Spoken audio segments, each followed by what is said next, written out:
के बारे में सचेत कर दिया। यदि आप बुरा ना माने तो क्या आप मेरी सहायता कर सकती?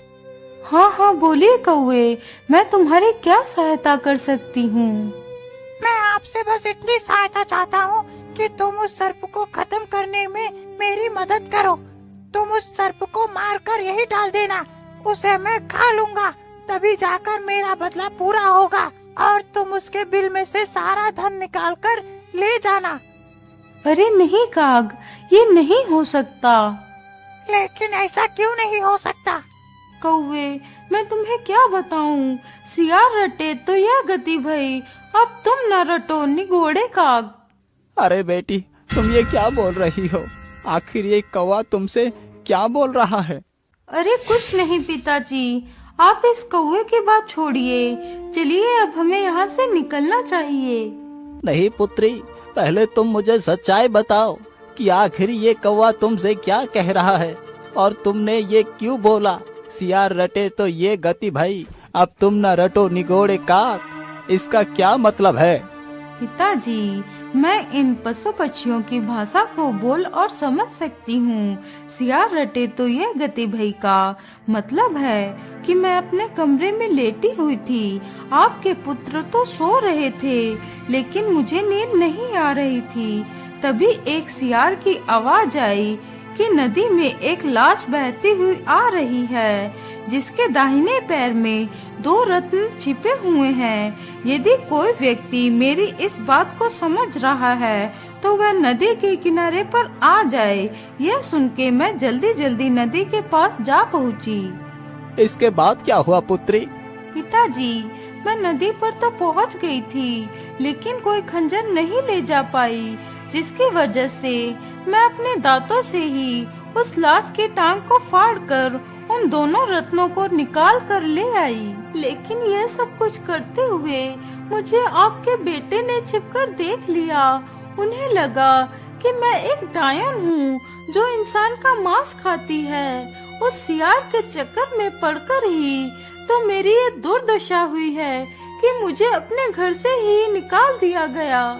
यदि तुम उन रत्नों को निकाल कर लाई हो तो वो दोनों रत्न कहाँ है? पिताजी, यह देखिए, यही है वो दोनों रत्न। दोनों रत्नों को देखकर तो रामलाल की आंखें फटी की फटी रह जाती हैं। लेकिन पुत्री, तुमने ये बात किशोर को क्यों नहीं बताई? लेकिन कैसे बताती, उन्होंने मेरी कोई बात सुनी ही नहीं, तो मैं क्या करती। कोई बात नहीं पुत्री, तुम दुखी ना हो, लेकिन इस कौवे ने तुमसे क्या बताया? ये कौवा बता रहा है कि उस बिल में एक जहरीला सर्प रहता है। फिर नंदिनी सारी बात अपने ससुर को बताती है। सारी कहानी सुनकर रामलाल के पैरों तले जमीन खिसक जाती है। पिताजी, वही मैं इस कौवे से कह रही थी कि रत्न पाकर तो मेरी यह हालत हुई है। यदि कहीं सोना भी खोद लिया तो मेरी तो जान ही चली जाएगी। अरे नहीं बेटी, तुम ऐसी अशुभ बात ना करो। लेकिन ये दुष्ट सर्प तो कितना पापी है, पता नहीं इसने कितने मासूमों की जान ले ली होगी। मैं इस दुष्ट सर्प को जिंदा नहीं छोड़ूंगा। कौवे, तुम दुखी ना हो, मैं तुम्हारा बदला जरूर लूंगा। लेकिन पिताजी, आप उसे मारेंगे कैसे? बेटी, ये तो मैंने भी नहीं सोचा। अब तुम ही बताओ, क्या तुम्हारे पास कोई युक्ति है? युक्ति तो है, लेकिन वह बहुत कठिन है। बोल बेटी, उस दुष्ट को मारने की क्या योजना है? हमें उस दुष्ट को खत्म करना ही होगा, नहीं तो वो पता नहीं और भी कितने मासूमों की जान ले लेगा। पिताजी, आप बाजार से एक फावड़ा और एक तलवार खरीद कर ले आइए, फिर मैं बताऊंगी कि आगे क्या करना है।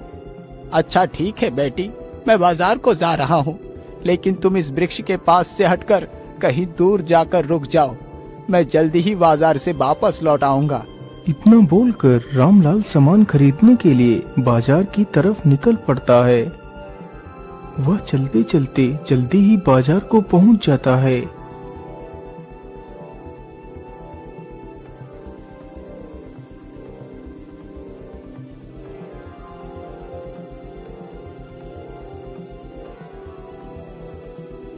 अरे लोहार भाई, आप मुझे एक फावड़ा तथा एक तलवार दे दीजिए। लोहार तुरंत ही एक तलवार तथा एक फावड़ा दे देता है। तलवार और फावड़ा लेकर रामलाल तुरंत ही वापस चल पड़ता है।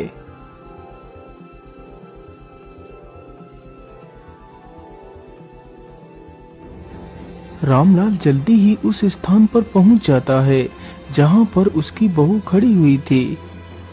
ये लो बेटी, मैं तलवार और फावड़ा लेकर आ गया हूँ। पिताजी, आप फावड़े को उधर दूर रख दीजिए और तलवार लेकर उस पेड़ के पीछे छिप जाइए। मैं इसी पेड़ के नीचे सोने का नाटक करूंगी। जैसे ही वह सर्प मुझ पर हमला करने के लिए आएगा, तभी आप उस पर हमला कर देना, जिससे वह सर्प मारा जाएगा। अरे नहीं पुत्री, तुम ये कैसी बातें कर रही हो? तलवार लेकर मैं नहीं, बल्कि तुम जाओ। मैं तुम्हें कोई भी खतरा मोड़ नहीं लेने दूंगा। अभी तुम्हारी पूरी जिंदगी पड़ी है जीने के लिए, और मेरा क्या, मैं तो अपनी जिंदगी जी चुका हूँ। मुझे कुछ हो भी जाए तो भी कोई फर्क नहीं पड़ता। अरे नहीं पिताजी, आप ये कैसी बातें कर रहे हैं? मेरे रहते हुए आपका कोई भी बाल भी बांका नहीं कर सकता। इतना बोलकर नंदिनी तलवार लेकर पेड़ के पीछे छिप जाती है और रामलाल चुपचाप वहीं पेड़ के नीचे लेट जाता है और सोने का नाटक करता है। कुछ देर गुजरने के बाद वह सर्प पेड़ की तरफ ही बढ़ता हुआ चला आ रहा था। अरे वाह वाह वाह, आज फिर से एक नया शिकार मेरी प्रतीक्षा कर रहा है। सर्प जैसे ही रामलाल के करीब आता है, तभी पीछे से नंदिनी तलवार से उस सर्प के 2 टुकड़े कर देती है। यह देखकर कौवा बड़ा खुश हो जाता है।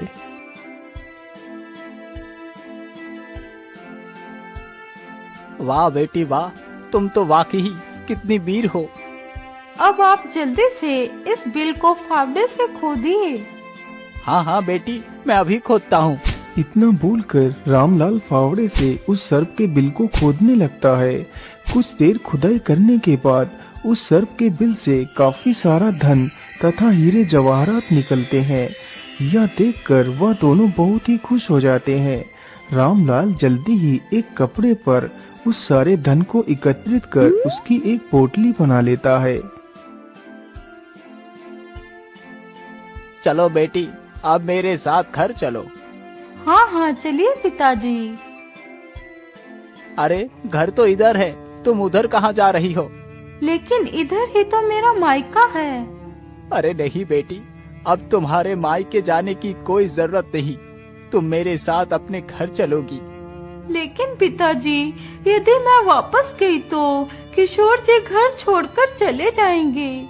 अरे उसे जहाँ भी जाना है वो चला जाए, लेकिन तू मुझे छोड़कर कहीं भी नहीं जाएगी। चल मेरे साथ।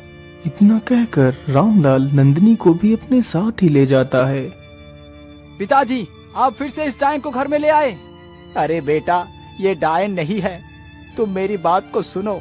फिर रामलाल सारी कहानी अपने बेटे किशोर को सुनाता है। सारी बात सुनकर किशोर हैरान ही रह जाता है। यदि तुम्हें मेरी बात पर यकीन न हो तो ये देखो, वो सारा खजाना। खजाना देखकर किशोर समझ गया कि वह गलत था। नंदिनी, मुझे माफ कर दो, मैंने तुम्हें गलत समझा। अरे नहीं जी, आप मुझसे माफी मांगकर मुझे लज्जित ना करें। गलती तो हर किसी से हो जाती है।